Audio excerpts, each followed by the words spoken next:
ప్రియమైన సోదర సోదరీమణులారా, ఈరోజు మనం ఒక అత్యంత గంభీరమైన విషయాన్ని పరిశీలించబోతున్నాం.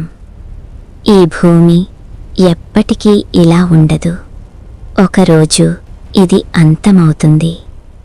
బైబిల్ చెబుతుంది, ఆకాశములు తొలగిపోవును, భూమి కరిగిపోవును. మనము జీవిస్తున్న ఈ కాలము చివరి దినములా? ఇప్పటికీ సూచనలు మొదలయ్యాయా? ఈ వీడియోలో మనం లోతుగా తెలుసుకుందాం. యేసు ప్రభువు ఇలా చెప్పారు, యుద్ధములు వినెదరు, దుర్భిక్షములు కలుగును, భూకంపములు సంభవించును. ఇప్పటి ప్రపంచాన్ని చూస్తే దేశం దేశంపై లేచినది.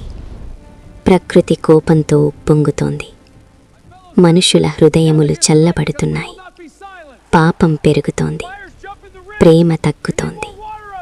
ఇది యాదృచ్ఛికమా లేదా బైబిల్ చెప్పిన ప్రవచనమా? ప్రపంచంలో అకస్మాత్తుగా కలత, ప్రజలు కనిపించకపోవడం, ప్రపంచ నాయకత్వం మారడం, ప్రజలు భయంతో వణకడం, దేవుని కోపం ప్రదర్శన.